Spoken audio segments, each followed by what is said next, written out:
Oi, galera, tudo Calma, bem? calma, Ai, tá. calma, calma. 3, 2. É que Aí tá deixa eu acordo. iniciando aqui, ainda não Tá. começou. Tá a bolinha ali girando, girando. Só falta não gravar, tá ligado? A cabeça do Corre. Aí. Oi, pessoal, tudo bem? A gente vai apresentar o nosso seminário, que é sobre aprendizagem e memória. Eu sou a Luísa e o nosso grupo é composto pelo Valdorion Júnior, pelo Gabriel Monteiro, pela Eduarda Silva e por mim. Então, o que é aprendizagem e memória? Qual a diferença? A aprendizagem é a aquisição de novas informações e a memória é a retenção e evocação dessas informações aprendidas. Elas só são possíveis de acontecer nos seres vivos por conta da plasticidade, que são as modificações das conexões sinápticas em relação aos estímulos e ao meio ambiente, né, que a gente colocar. Existem diversas pesquisas com invertebrados a respeito da memória e aprendizagem, esse evento acontece em vários seres vivos, mas é estudado bastante na Aplysia californica, que é essa lesma do mar, porque ela tem um sistema nervoso relativamente simples, separado em gânglios, e ela tem cerca de 20 mil neurônios, 20 mil neurônios organizados. Então, nesse ser vivo é possível observar bastante a habituação e a sensibilização. A gente vai falar desses dois eventos aqui.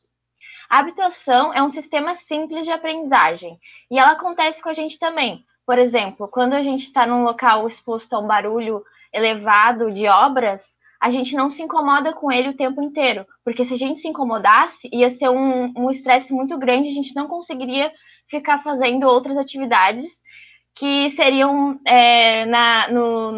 nos outros organismos considerados como perigosas. Então, os organismos não podem ficar prestando atenção sempre em estímulos que acontecem de forma constante, porque daí eles não conseguiriam responder a um estímulo diferente que eles tivessem em potencial perigo.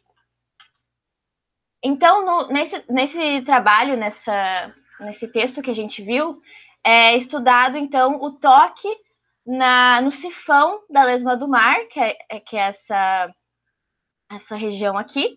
E aí, quando acontece o toque nessa região, ela retrai toda a brânquia e contrai tudo. Então, isso acontece por conta de um reflexo que ela, quando toca na pele do sifão, tem um neurônio sensorial que sente isso, e aí responde ao neurônio motor que contrai a brânquia.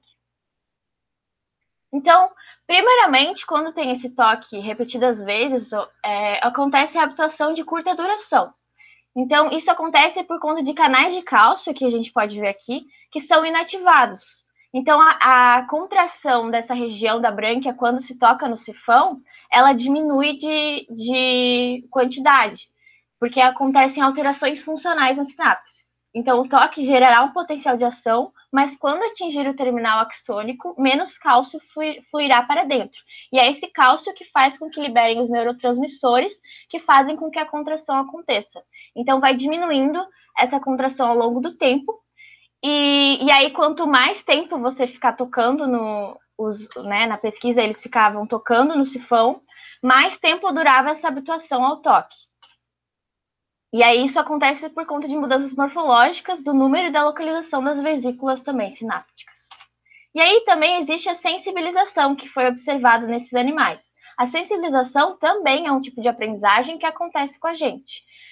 Quando, por exemplo, está tudo escuro e de noite a gente escuta um barulho, a gente fica em alerta para coisas que talvez não sejam potenciais riscos, mas isso é uma coisa que acontece no nosso sistema nervoso porque isso pode ser visto como um potencial perigo. E aí acontece também a sensibilização nessas lesmas do mar. Então, eles fizeram um teste fazendo um choque na pele da cauda desse animal, e aí, a partir disso, ela começou a ter um reflexo muito maior de contração quando tocavam na mesma região da brânquia e do sifão. Então, isso acontece porque é o interneurônio que liga com o neurônio sensorial e o neurônio motor desse animal, ele vai ter potencialmente aumento da liberação de cálcio, que vai fazer com que aumente a liberação dos neurotransmissores e aí aumenta essa contração. E aí também tem esse negócio de, com relação ao tempo, quanto mais você ficar fazendo esse estímulo que é um pouco mais agressivo, mais ela vai ficar tipo, com medo, né? Não é um comportamento dito como medo, mas ela vai responder mais forte a estímulos que não são tão danosos. Simplesmente um toque não é a mesma coisa que um choque, mas ela vai ficar alerta para esses outros estímulos mais simples. Além dessa sensibilização de curta duração, existe a de longa duração, que parte do mesmo princípio, né? De você estar ali estimulando o animal, só que você quer que a resposta dele agora apareça por um longo período de tempo. E aqui no caso dessas lesmas do mar, né, que a Manu estava falando, eles deram uns choques. Então, quando existe esse choque ali, essa entrada de informação, acontece uma liberada de serotonina da terminação ali do interneurônio facilitador para os neurônios sensoriais. E a presença dessa serotonina estimula a proteína G, que converte o ATP ali junto com a adenilatociclase em AMP cíclico. Esse AMP cíclico estimula a produção da PKA, que é uma proteína quinase A, e a presença dessa PKA muda a dinâmica de funcionamento dos canais controlados por potássio. Essa mudança na dinâmica faz com que o animal responda por mais tempo àquele estímulo. Quando a PKA começa a aparecer em altas concentrações, porque está dando choque toda hora, então tem serotonina toda hora, transformação em MP5 toda hora e muita PKA. Essa PKA aumenta em concentração, ela começa a ativar a transcrição da CREB1. Pode passar. A CREB1 ela é a proteína de ligação dos elementos de resposta ao MP cíclico. Então, o que ela faz? Ela se liga nessas sequências que vão responder à presença dele e promove principalmente a transcrição de dois genes que vão dar... De dois genes, não. A transcrição de genes que vão dar origem a proteínas de duas grandes classes. Proteínas que aumentam a atividade do PKA, então modulam essa entrada e saída de potássio e modulam a resposta, e proteínas que estimulam a produção de novas sinapses. Então, quando você pega essas duas coisas trabalhando juntas, mexendo ali na entrada e saída, na maneira como você responde, e tendo mais sinapses interagindo com aquilo, você começa a produzir essa memória, essa sensibilização de longo prazo. Pode passar. Aqui está só a imagem inteira, se vocês quiserem ver, é só pausar o vídeo aí e ver, pode passar. E agora, então, a gente vai para o nosso trabalho propriamente dito, né, que é intitulado O RNA de aplísias treinadas pode induzir a um engrama epigenético de sensibilização de longa duração em aplísias não treinadas. E quando a gente fala de, estiver usando o termo treinado, a gente está se referindo a esses animais que sofreram choques, que foram sensibilizados. Então, entendam dessa maneira isso. Pode ir. Esse trabalho, essa pesquisa, né, ela está em cima de dois grandes conceitos, a epigenética e os engramas. Os engramas foi uma coisa nova para mim, eu acho que para o resto do grupo também, e talvez para vocês também sejam, mas só para, então, explicar aqui rapidinho sobre eles, o trabalho coloca eles como o traço físico da memória. Eles seriam um substrato da memória de uma maneira física, mas ele ainda não é muito bem descrito. Então, isso é muito interessante porque a gente tira a memória daquele lugar de imaterialidade e começa a olhar para que talvez exista uma coisa realmente física relacionada a isso. E a epigenética, eu imagino que vocês já devam ter visto em outras matérias, mas são essas mudanças fenotípicas que não são causadas por uma alteração no material genético, mas uma alteração na expressão. E essa alteração de expressão é modulada por metilações e demetilações no DNA. Pode passar. Então, esse trabalho ele questiona o consenso científico que se tem dentro da área ali de estudo de memória e aprendizagem nesses animais, que coloca que essa sensibilização ela está presente nas sinapses, na dinâmica das sinapses e na força delas. E o que esse trabalho está propondo é que, na realidade, isso pode estar relacionado à epigenética da coisa, aos tais engramas, a uma coisa mais física. E o que eles estão tentando fazer é transplantar um RNA não codificante do sistema nervoso central de um animal que foi treinado, né, sensibilizado, para um animal que não foi treinado, para tentar evocar as mesmas respostas nesse bicho. E com isso, então, apontar esse RNA não codificante como um tal engrama, essa coisa maluca aí. Pode ir. Vamos aos experimentos e aos dados. O que eles fizeram, né? Então, para caracterizar isso que eles estão apresentando. Inicialmente, eles estimularam os animais, as lesmas, em 2 ciclos de treinamento, né, de choque, E, ao final, então, de 48 horas, extraíram esse RNA. E aqui na figura B, a gente primeiramente visualiza o resultado aí dos estímulos naqueles animais que foram, então, sensibilizados aqui na barra vermelha, né? Onde essa barra mostra o quanto o sifão desses animais estão sendo contraídos ao longo dos segundos. E já aqueles animais que não foram submetidos ao choque, né, o grupo controle, não existe então essa contração do sifão.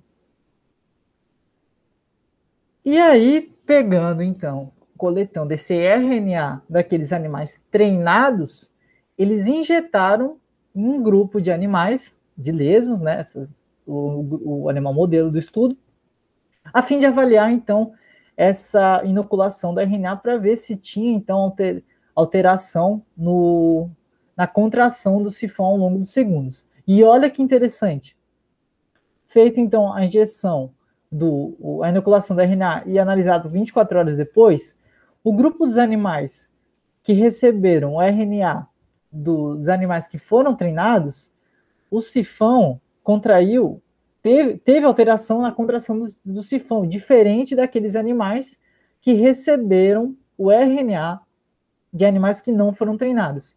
Ou seja, é muito interessante isso, mostrando que existe então uma passagem de formação, de sensibilização de um animal para o outro via RNA, né? Partindo desse ponto que exige essa passagem de informação e naquele contexto introdutório que o Gabriel comentou de epigenética, muitos estudos têm sido desenvolvidos em cima da metilação do DNA, que é uma forma uma maneira de conduzir a epigenética, né? Agora, tentando caracterizar essa questão da metilação do DNA como efeito epigenético, eles novamente aquele experimento inicial, né, submeteram a 2 ciclos de choque, extraíram o RNA dos animais, entretanto, inocularam agora num grupo novo de animais, entretanto, junto com isso, também inocularam um inibidor de metilação do DNA, que mostra a barrinha verde aqui também no gráfico. E olha que interessante, quando a metilação do DNA é inibida nos animais que receberam o RNA, né, daquele grupo treinado, não existe, então, contração do sifão ao longo dos segundos. Já naquele grupo que recebeu RNA e não foi inibido a metilação do DNA, a contração do sifão está lá em cima, ou seja, mostrando, então, um potencial efeito e modulador da metilação do DNA nessa passagem de informação, né, de contração sensibilizada de um organismo para o outro. Muito interessante isso, né? Pensando agora na questão da influência de sensibilização via sistema nervoso, eles fizeram alguns experimentos in vitro a fim de avaliar, então, o potencial de ação de neurônios sensoriais e motores. Também partindo do ponto daqueles animais que foram submetidos a 2 ciclos de choque e extraído o RNA desses animais e inoculado agora no meio de cultura. Aqui na figura A, nessa primeira parte aqui, é somente o veículo, tá? Então, aqui é o controle negativo, embaixo o controle positivo, e é na parte inferior que é o tratamento deles, que é o que eles querem realmente mostrar e propor no estudo, né? Onde os animais que sofreram, o meio que recebeu o RNA extraído, a gente consegue ver uma mudança significativa, né, do pré-teste para o pós-teste do potencial de ação. E aí, quando a gente converte isso, quando é convertido, quantificado em gráfico, a gente vê uma diferença significativa, né, onde a barra roxa o apresentado é o que mostra, então, essa diferença do potencial de ação daquele meio de células neurônios sensoriais que receberam o RNA e sofreram alteração, então, no potencial de ação. Os outros já tiveram tanta mudança significativa conforme já exposto na figura A, né? Porém, quando a gente analisa agora a próxima figura, o próximo experimento, que é em relação aos neurônios motores, que é o veículo, pré-teste, pós-teste, controle de RNA, não tem diferença, né? Só para mostrar o controle aí. E aí, quando a gente observa o tratamento, também não existe uma diferença significativa. Observando na figura D, esse dado quantificado, está aqui exposto, realmente não tem diferença. Além disso, eles fizeram um outro experimento tentando medir a força dessa intensidade de potencial de ação, né? Porém, também realmente não tem diferença nessa questão do sistema nervoso.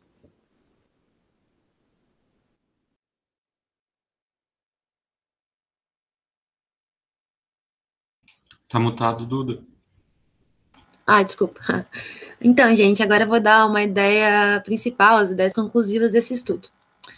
O RNA da Aplisia, conforme o estudo, contém os componentes do engrama para a sensibilização de longo prazo, pois esse induz o aprimoramento comportamental semelhante ao da sensibilização em animais não treinados ou ditos grupos de controle. Nesse estudo, eles citam que essa memória transmitida não é facilmente atribuída só ao RNA doador, pois o RNA de controle, o RNA extraído de animais não treinados, não produziu sensibilização no reflexo de retirada do sifão. E também, o RNA de doadores tiveram um efeito oposto sobre a estabilidade de neurônios sensoriais em cultura, né, daquela de animais doadores não treinados. E mais um motivo é porque as mudanças produzidas no RNA da Aplisia sensibilizada eram seletivos para neurônios sensoriais.